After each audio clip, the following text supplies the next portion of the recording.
When he finished, there was just silence. I said, "What is all this? What are you doing?" He said, "Just know that we'll have to destroy him." So when he actually finishes that, he actually asked, quote unquote, "What is it doing? We have to destroy him." It was really the argument.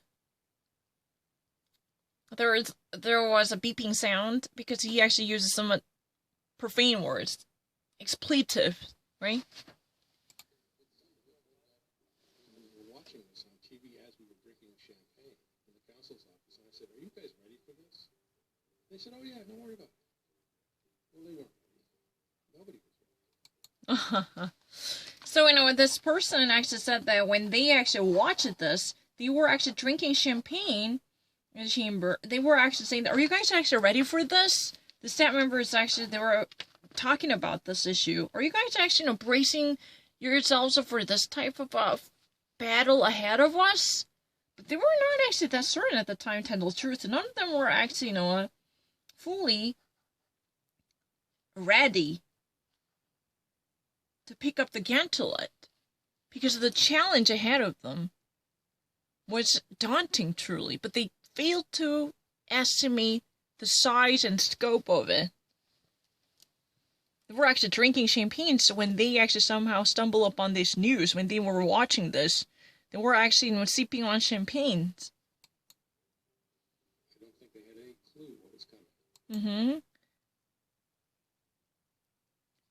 These, manager or even counselors, a part of the Robert Bork nomination team, had no idea. They could not actually measure and estimate what would happen.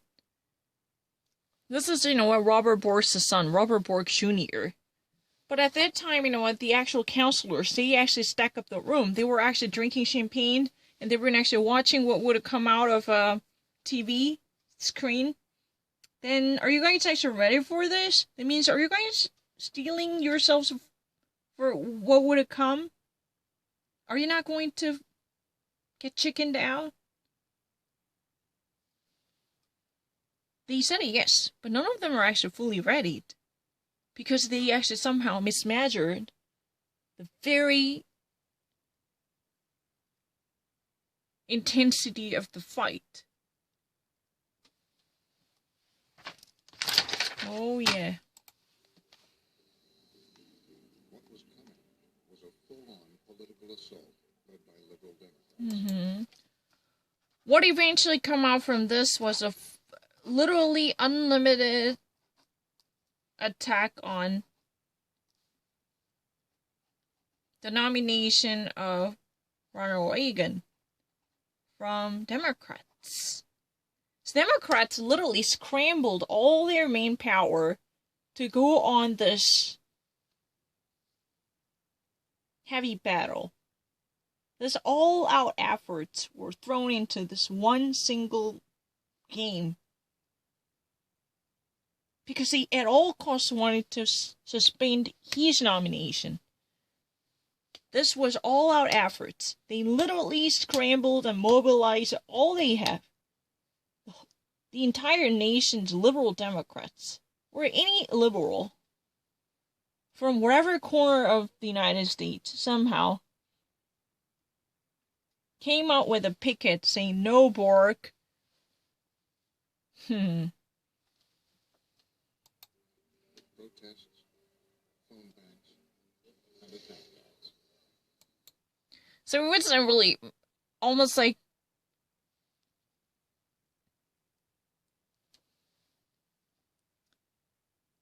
it was a very how do we actually say this? This might be really interesting, because people were very desperate to taste the blood.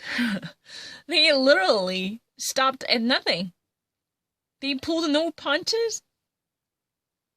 Phone books or paychecks or bank checks, everything was thrown into this game.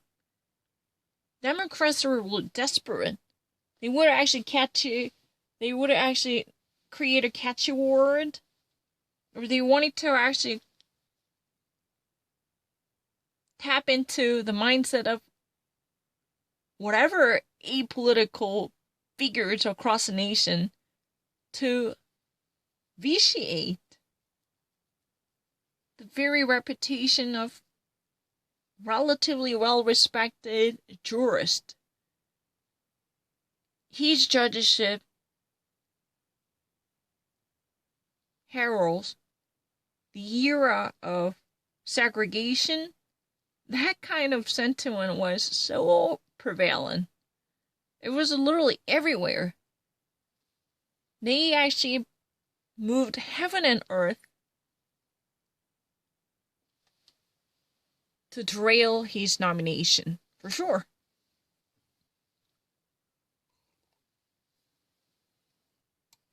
It was the first moment that you saw all-out war over Supreme Court nominee. So this was almost like the first time you probably have ever seen this type of all-out work to simply with an eye to suspending someone else's nomination. I mean, this is really amazing because I've never actually seen this, but he actually said all out. Yeah, I feel the same way. All out means you actually pull no punches, you stop at nothing. Literally, liberal Democrats and also lots of progressive activists were actually flipped out. What? Come again? Is it going to be the nominee? Then we're going to turn on every paper shredders across the nation to turn his nomination into shreds. That was really the argument. They were actually grinding their teeth, and that acrimonious feeling was so resonating. So it actually bore many different traces across the nations. Catch for rages, or even pickets, or any different symbols, which literally assassinated the character of Robert Bork. But this was the very beginning. Before that, almost no person would ever experience this type of partisan and a politicized and a polemic vetting procedures. If there were to be any type of a little bit political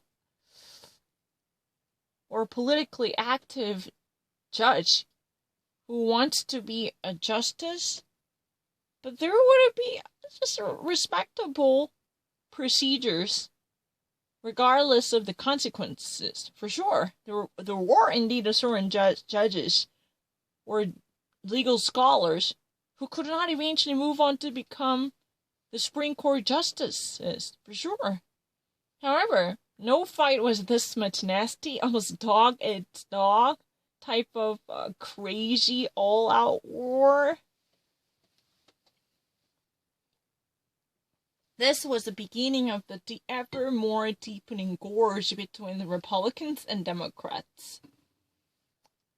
This, gap would be barely narrowed in recent years, technically. It literally takes earth-shaking efforts to heal the wound in between. It's the first example of the politics of destruction of the modern era. This was really the first hint of the politics of the modern era, which would be so tinctured with the toxic culture of destruction. Because here, if you ever actually say the destruction, you've been actually opposing someone for the opposition's sake. You're actually being an opponent, but you have no constructive reason to go against that person, but you just dislike that person, or you just simply don't want to see that person's emergence, or like that. This type of almost not reason-based, nonsensical, emotional, politicized, and very destructive and baseless opposition. If you ever actually want to find where that actually got started in the Congress. This is probably the very incident that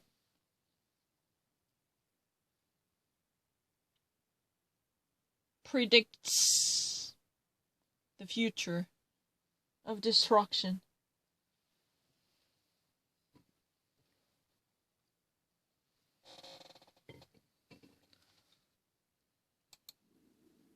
The name and future of Robert Bork tops the agenda in Washington. And nowhere. The name of the Bork and tops the agenda. No. That means his name is so heavily associated with the negative agendas.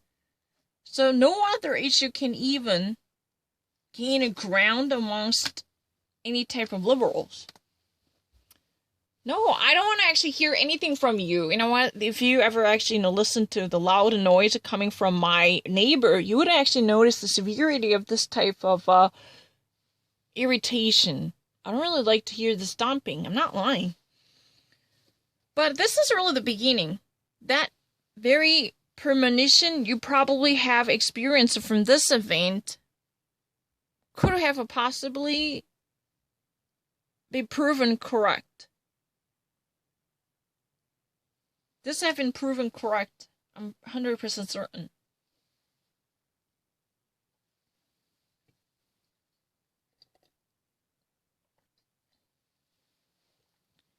Because no other entity wants to hear this with the seriousness. Just like the Mary Callen's case. So let me actually put this in the past tense if you don't mind. Because everything was indeed happened approximately 3 decades ago. So let me actually put it in a past tense. At that time, Robert Bork was literally vitiated by Democrats as a evildoer,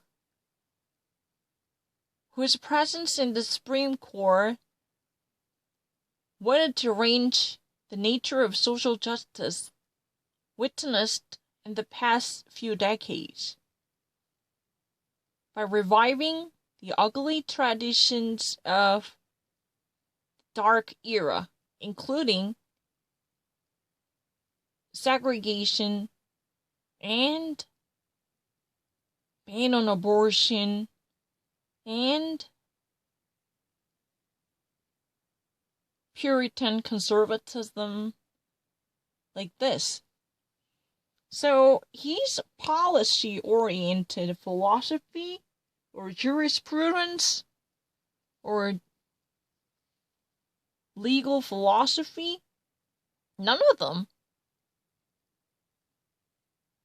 had been discussed thoroughly. Those are really like dog and pony show because of the high octane agendas always topping the list. The people were so drawn to this attention-grabbing headlines coming from different airwaves or printed media. They had no time to see what's in him. They completely wasted their time, technically. Because eventually, he could have never been this much demonized or vitiated. Maybe.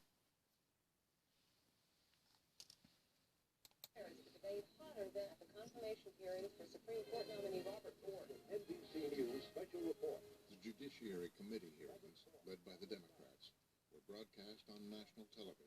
It is a momentous day in Washington. Wow.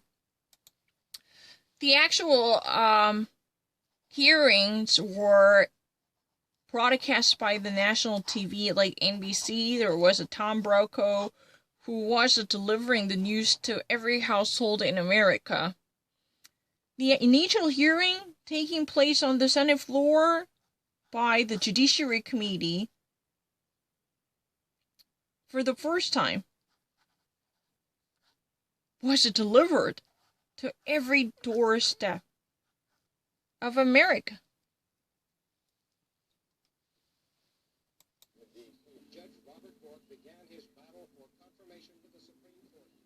Judge Bork began his battle for confirmation. That means, this was the very first day where his official battle got started. He was the very person who really wanted to see his nomination secured and confirmed.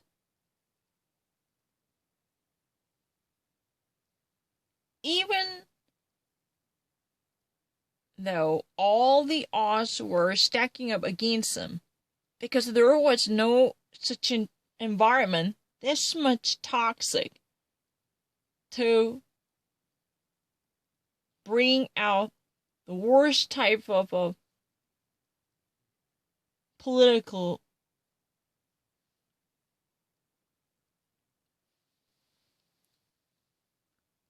chaos in the party system. It was driven not by the political philosophy, but by partisanship. Everything was grounded by their beliefs in many different agendas. Hold on a second.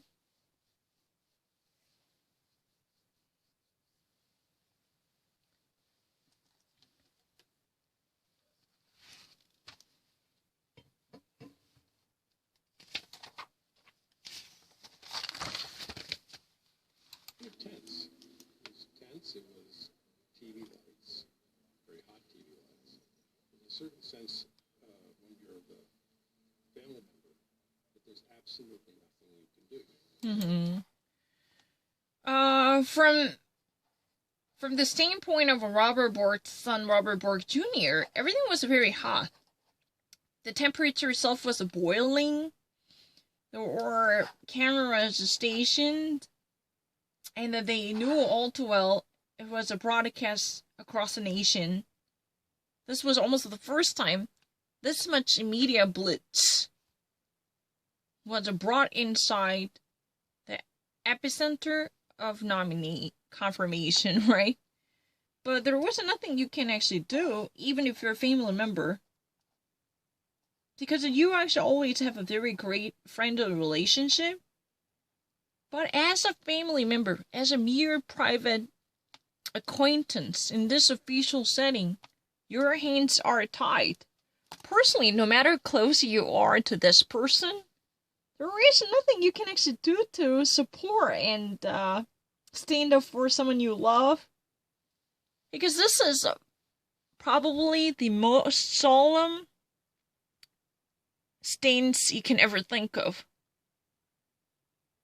So no matter how close you are, no matter how intimate your relationship with your father and the son, all you can do was simply watching him from a distance. That was what he wanted to say. Everything was a very scorching hot because the actual temperature and ambience in the room was soaring. Media, flash, coming from everywhere, loud noises. Everyone was talking to grab attention and turn heads of others. This type of heated environment was eventually undertaken by his father, but he couldn't do anything to protect him. He was in the middle of all different conflict at this moment. At that moment, I mean. It was a cast designed for classic television drama. The attackers, Biden, Eflin, Metzenbaum, Leahy, and Kennedy. So it wasn't really the setting perfectly ripe for television, TV drama. Because this is really a trial by media type of attention-grabbing blockbuster. Everything was already well organized. There was no single factor missing here to inject additional shot in the arm, because this is almost like having an ecstasy in the culture of a media circuit. always yearning for something powerful. Everything was there. It's inflammable. So, main actors here, Robert Bork versus, how many of them? Patrick Leahy, or Joe Biden, Ted Kennedy, and lay centers like someone that I really don't know, Applebaum. And those people, hey, these are real fighters who've been part of this massive showdown.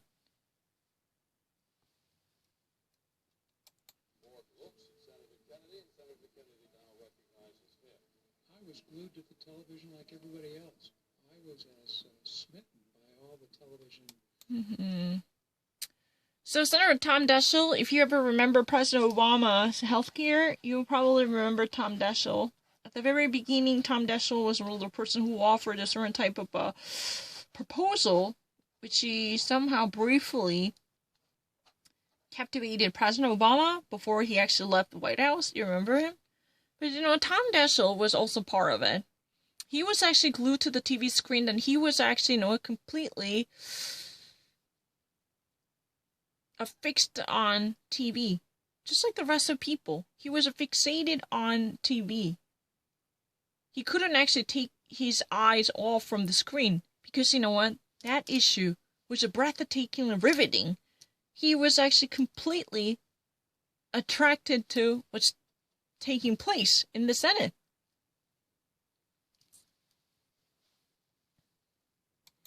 Theatrical drama that everybody else was. Yeah, this was truly a theatrical drama. That means, he was completely drawn to that blockbuster taking place on the Senate floor, just like the rest of people. Because, everyone else living that era was, losing their breath out of the spontaneous, spectacular aspect of this political drama. Wow. And there were the defenders, conservative Republicans Simpson and Grassley. And there were defenders. Conservative Republican Senator Alan Simpson and Chuck Grassley. Chuck Grassley sound familiar? Former Judicial Committee's president before Lindsey Graham. Currently, the Senate Judiciary Committee, the chairman is Lindsey Graham from the same party. But Chuck Grassley, you actually see him. He's very young, just like Joe Biden.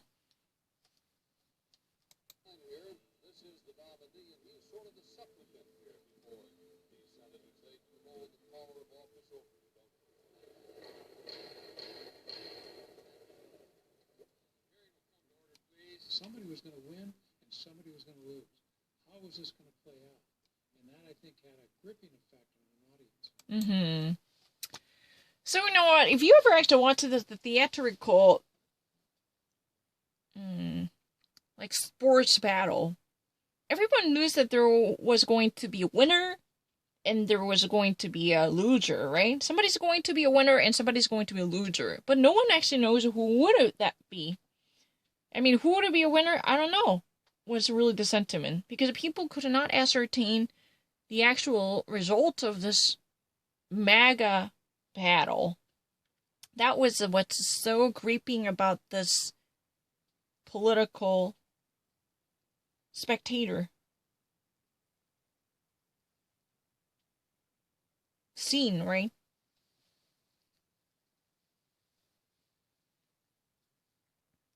Here, gripping means, that was what's so captivating, what's so attention grabbing, and that is so fascinating or breathtaking aspect about this whole showdown or square off or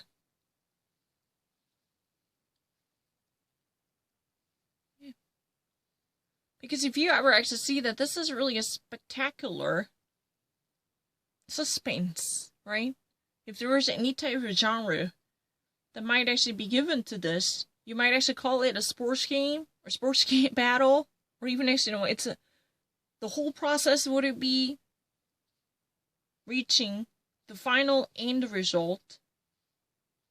Only the one party can claim a crown. And who's going to be that prince? That was really the argument. No one could not secure the outcome, so that was really the reason why they were so drawn to it. They couldn't take their eyes off. They could not sleep off one single second.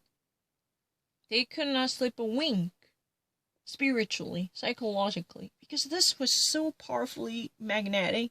Everyone was attracted to it. Everyone was magnetized. Everyone was literally glued to the screen. This is the greatest political suspense or spectacular blockbuster that could immediately bring down the house because of its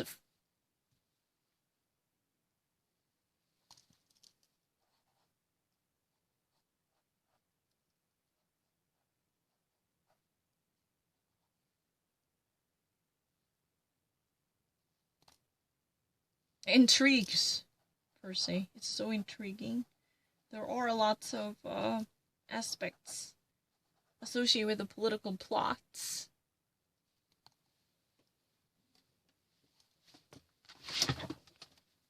I'm really sorry. Right now, I'm a little bit sleepy. I have to be very honest, but I will keep doing this.